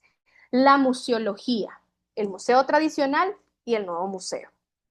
¿De qué se trata esto? Bueno, esta profesora está hablando cuestiones que no van asociados al tema, pues sí están asociados al tema, porque venimos en este sentido de una museología, una disciplina o de un museo tradicional en donde tenemos el edificio, vemos la obra de arte que es una colección y nosotros somos los visitantes. Esa es la particularidad cuando nosotros vemos un museo. Todavía, en este caso, hacemos hincapié sobre la museología tradicional. Vengo un momento por acá. Bien, pero cuando pasamos y decidimos apostar por ese nuevo museo, y se los coloco entre comillas porque hay muchísimos museólogos que no creen en estos términos, que no era realmente nuevo, sino otra concepción diferente al ese museo tradicional, bueno, venimos con esta nueva museología, que la nueva museología pues lo que hace es aperturar, abrir ese abanico porque había demasiado calor en ese espacio encerrado, abro ese abanico y digo, bueno, ya no tengo un edificio, sino que tengo un territorio más amplio, que tengo una cantidad de colecciones museables, es decir, colecciones patrimoniales. Ya no hablo solamente de un solo objeto o de una cantidad o una tipología de objetos, sino de una cantidad de patrimonios culturales. Y ya no hablo de ese visitante, sino de esa comunidad que me dice qué es lo que quiere ver en el museo, de qué quiere hablar, cómo lo quiere ver o a través de qué y qué es lo que quiere hacer en ese espacio. Dirán ustedes, pero es que es descabellante, no podemos decirle o no podemos funcionar como museo dándole el protagonismo al visitante. Bueno, pero yo les digo como museólogo, resulta que si un espacio no tiene vida, es decir, un espacio no tiene visitantes, no tiene público, no tiene comunidades, no tiene dolientes, ejemplo, no está vivo, está muerto, está sin uso, sin funcionamiento. Entonces, estas dos, vamos a decirlo así, estos dos términos, porque sigue siendo la misma disciplina, la museología, encamina no solamente a conocer nuestro museo, es decir, nuestra historia museal. ¿Cuál fue el primer museo? ¿Por qué se creó? ¿Con qué tipo de colección? ¿Cuáles fueron sus profesionales? ¿Sus departamentos en función? Y por supuesto, si cumple con los funcionamientos que anteriormente les mencioné. Además de eso, es que cuando nosotros musealizamos, estamos aplicando lo mismo. Necesitamos conocer del espacio, necesitamos saber con qué tipo de colecciones, en este caso culturales o bienes culturales, contamos, qué es lo que vamos a comunicar a partir de allí, cuál va a ser el papel del visitante o de la comunidad cercana o lejana para hacer turismo, por ejemplo, que a la gente le encanta ese término, y por supuesto, acreditarlo como un museo, porque el museo debe exhibir, conservar, investigar, educar, difundir, promocionar y por supuesto, en este caso, llevarlo a otras instancias de interpretación, construcción y deconstrucción a la vez, porque el perfeccionismo es solamente un ser universal.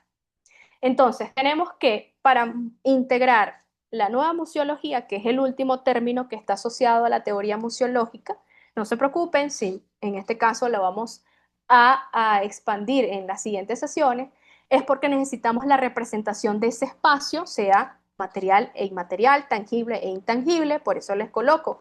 Sucede que ese espacio puede ser instrumental, físico, pero también puede ser, en este caso, abstracto, no existe.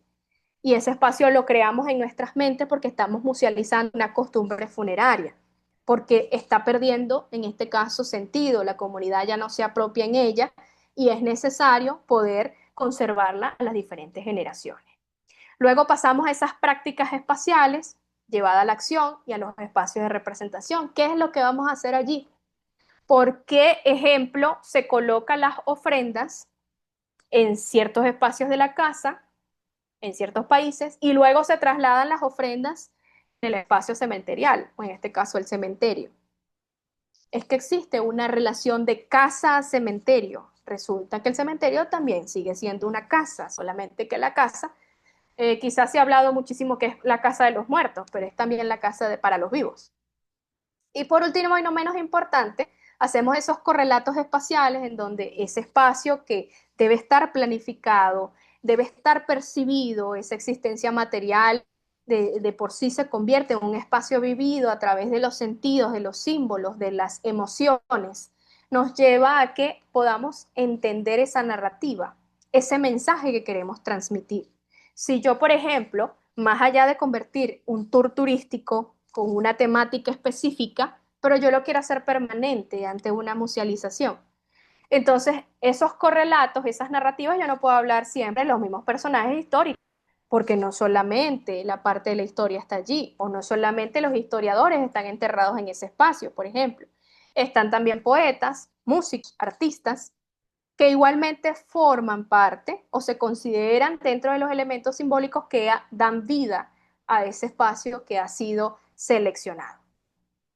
Entonces, en la construcción del patrimonio funerario, en tener en cuenta que este patrimonio está compuesto por esos elementos que se heredan a través del legado, pero que van a variar en la recepción, en el uso, esa transformación, esa adaptación, inclusive hacia el olvido, pero también a la innovación, va a depender de las formas de cómo nosotros negociemos esa simbología, ese contexto sociocultural y sociohistórico, que va a legitimar que existe el patrimonio cultural funerario. Porque muchas veces me han dicho, bueno, profesora, pero si yo recupero este sector, lo limpio, lo habilito para que sea visitado, bueno, estoy mutando, como dice acá, esa ritualización de la muerte y de la memoria porque lo estoy haciendo vivo. Es decir, le estoy dando al público que existe algo de interés. Que luego se convierta en patrimonio cultural, ese es otro cuento. Pero aún así, esas iniciativas obviamente se requieren para que ese contexto empiece a involucrarse. Indudablemente, ¿por qué les digo esto? Y esto es necesario aclararlo. Porque nosotros decimos los cementerios son importantes y tienen el valor histórico y allí nos quedamos. Son importantes porque son para la historia, porque representa un correlato de la ciudad o la sociedad. Pero cuando uno dice, bueno, pero es que el cementerio es patrimonio cultural, no, eso no está en Gaceta, eso no está en una ley, eso no está normativo. Y uno dice, pero no me está diciendo que que es patrimonial, que es cultural, pero es porque las comunidades, nosotros no hemos educado a nuestras comunidades a esa adaptación cultural de lo funerario. Hay que, en este caso, tratar de persuadir en ese lineamiento. Dice acá, esta persuasión no es algo que yo me he inventado, no es algo que Graciela se ha inventado, u otros compañeros y profesionales, alumnos, etcétera, se han inventado de la nada. Por eso es que nos ven en los cementerios a cada vez y cuando. No es algo que nosotros inventamos. Eso también está en la ley. ¿Quieres una ley? Aquí lo coloco. La Red Iberoamericana de Valoración y Gestión de Cementerios Patrimoniales, firmada en el año 2010 con la Declaración de Paysandú, donde le sometía a la revisión la Carta de Morelia, dice, los cementerios y sus manifestaciones materiales e inmateriales ofrecen la posibilidad de construir proyectos pedagógicos integrales que fomenten el valor educativo que estos espacios contienen y potenciar así su valor patrimonial. Introducir además la dimensión pedagógica como uno de los factores claves para la valoración y preservación del patrimonio funerario de nuestros países. Resulta, ustedes lo pueden interpretar como ustedes gusten, que esa potencia, la potencialidad de lo funerario, no solamente de los cementerios, está en que nosotros nos eduquemos, aprendamos y tengamos conocimientos a partir de ello. Y eso es lo que resulta, más allá de conocer la valía del patrimonio cultural funerario, es tratar de integrarlo a otro tipo de sistemas, como la museología. Yo les coloco acá como otra alternativa y es el primer paso que se da antes de tocar los temas de la museología. Bueno, saber que cada uno de lo que nosotros hemos determinado trabajar como bien cultural, bien sea material e inmaterial, tangible e intangible, es saber que existe una dimensión identitaria, ¿bien? que el elemento cultural es valorizado y seleccionado por los grupos sociales porque simboliza identidad, ya lo sabemos. Este símbolo de nosotros es necesario, nosotros en este caso, entenderlo como parte fundamental de nuestro patrimonio cultural. ¿Qué es lo que nos relaciona? Si usted no se relaciona con el cementerio, no es que está bien, está mal, es que resulta que hay una carencia de identidad y resulta que cada uno de nosotros, pues en cada uno de los conversatorios nosotros decimos, ay, pero es que hablar de los cementerios es hablar de identidad, porque es que yo me identifico, ahí está la historia. Pero ¿cuándo usted ha valorado su propia historia? Yo quisiera consultarle a cada uno que ustedes están conectados, a los que están en Facebook. Díganme un personaje enterrado que usted se identifique que está en su cementerio. Y usted me dirá, bueno, de broma voy a visitar a mi familiar. Pero, y que también es importante, su familiar también es importante, no es menos importante. Pero si estamos hablando de identidad, pues es ese hilo conductor de la historia. Bien. Luego pasamos a la dimensión documental, porque todo bien cultural es un documento que va a aportar datos del pasado de ese colectivo social, que necesitamos de esa información, porque vamos a tener acontecimientos históricos, estilos artísticos, organizaciones sociales, porque ya lo hablamos, modos de producción, prácticas religiosas, etc. En definitiva, se entiende como un documento que nos va a proporcionar esa información de ese devenir histórico. Todo aquel que haga turismo en estos espacios necesita de esa información, es decir, necesita de la dimensión documental. Por otro lado, la dimensión económica, así muchos se espanten, tiene dos vertientes, o yo lo veo así. Los recursos económicos disponibles para la declaración y protección de ese bien cultural, esos programas de conservación, de restauración o rehabilitación que condicionan esa puesta en valor de ese espacio porque está, por supuesto, no en óptimas condiciones para el público, para el visitante. Pero por otro lado, si nosotros buscamos financiamientos para esos proyectos, pues le da valía también económica como un producto cultural. Hablando de las industrias culturales, que son el nuevo tema, la economía naranja, asociado en este caso netamente a lo funerario, tenemos un producto cultural que hay que hacerle, en este caso notar, para difundirlo, promocionarlo y conseguir en este sentido recursos económicos o financieros que nos lleve a esa también conservación, más allá de, por supuesto, pagarle a todos los recursos técnicos, en este caso recursos humanos, pagarle lo que condiciona, pero también estaríamos aportando, por supuesto, a cualquier estrategia de conservación. La dimensión instrumental, estamos hablando de el uso de ese espacio, de esos bienes culturales que necesitan habitabilidad, accesibilidad, equipamientos o infraestructura. Y en este sentido, hablando de los cementerios, necesitamos garantizar a nuestros visitantes, a nuestro público, si estamos hablando más allá del museo, en este caso debe contar con una infraestructura. Yo les he dicho a todo el mundo que ha querido ir a un cementerio específico de mi ciudad. Bueno, profesora, pero vamos, vamos, vamos. No cuenta con la infraestructura, está lloviendo, hay demasiada maleza, no cumplen con el saneamiento específico, los servicios específicos para su mantenimiento, no se puede acceder. Ese no se puede acceder es que uno no quiera que el público se acerque, es que debemos garantizar que la infraestructura pueda condicionar la cita, porque estamos hablando de emociones. ¿Y cuál es la emoción de ese momento? Que la persona no vuelva más, que le pueda pasar un acontecimiento que nos lleve al hospital. Entonces, la idea es que tengamos que satisfacer las necesidades culturales y para eso está la dimensión instrumental. ¿Cuál es su uso y cuáles son sus posibilidades para poder aumentar el uso, en este caso cultural? Tenemos la dimensión educativa, estamos hablando de que indudablemente tenemos un proceso de globalización de la información, inclusive muchos han opinado que es desinformación desacelerada, pero en el caso del patrimonio cultural nos ha llevado a que esta acción educativa incentive, por supuesto, el objetivo de instruir, de exhibir las características de la cultura local, que ese proceso de formación pues esté calando para que se pueda hablar de un proceso más extenso y no una simple actividad cultural que hemos hecho en un espacio con un tema específico de los funerarios.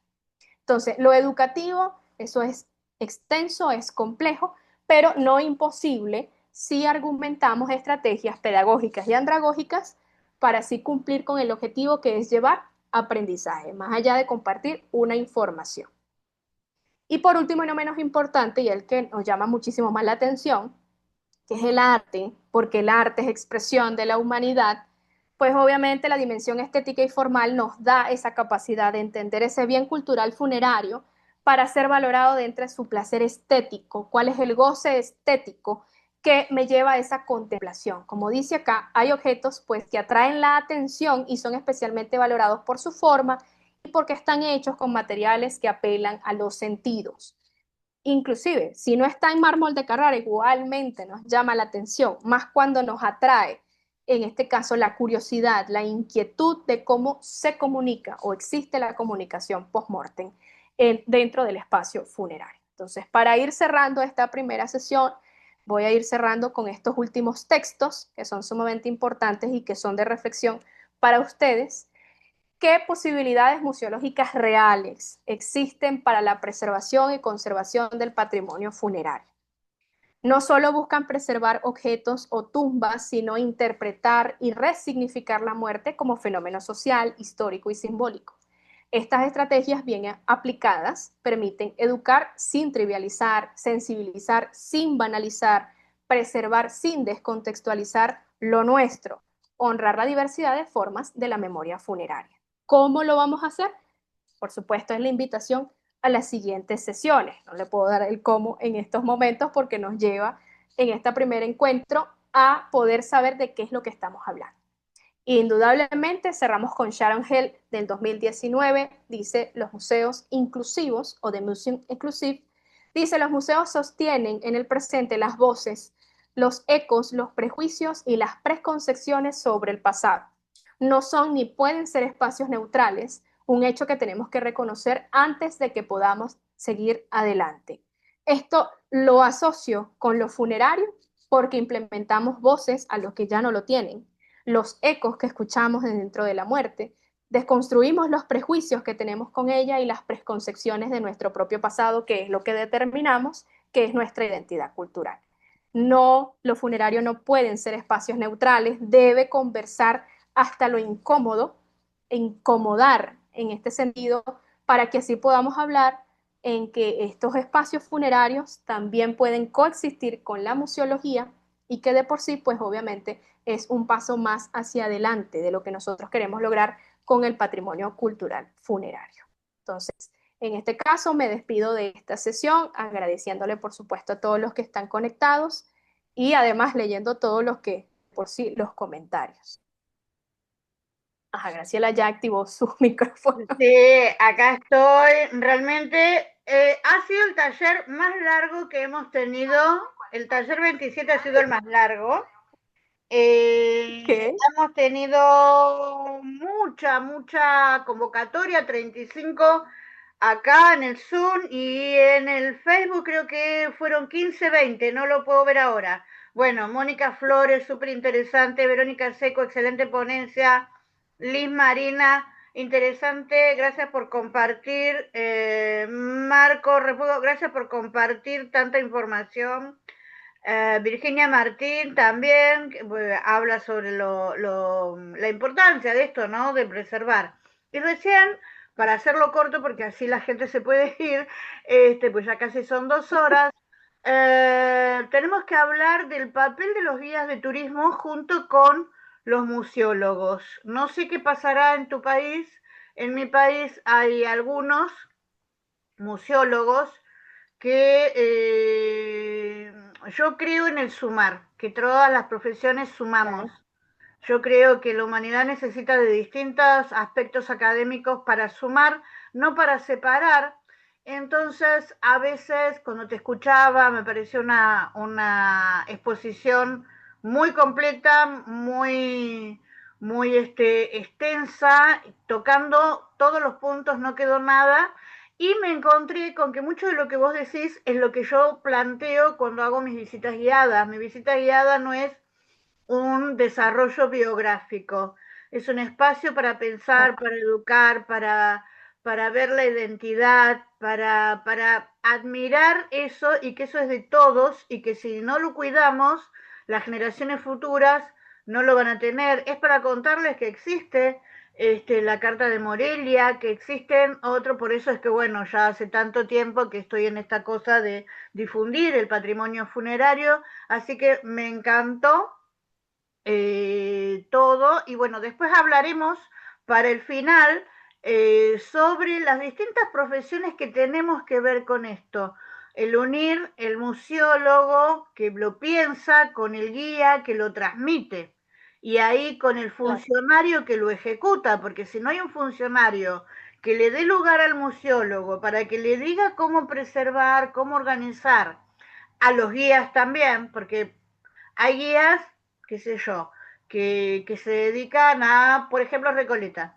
Hablemos de la muerte de Eva, hablemos de el señor y la señora que están de espaldas en el panteón, hablemos de tal leyenda y el perro y si le tocamos o no le tocamos la nariz y chao, no hay otro sentido. Ayer, hoy te lo comentaba antes de que comenzáramos, la clase que dio Lisandro sobre arquitectura en Recoleta desde una mirada desde lo sociológico, lo político, lo económico, estuvo muy interesante. Y hoy lo que vos dijiste es prácticamente esa misma mirada. Así que un placer por tenerte, por la generosidad de habernos dado todo tu saber y te esperamos en 15 días nuevamente con otro taller sobre esta museología y el patrimonio funerario. Me despido de todos.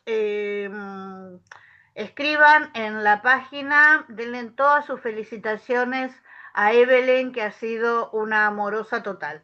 Besos a todos, buenas noches. Gracias. Chao, Que estés Evelyn. bien. Chao. Muchas gracias a todos. Muchísimas gracias.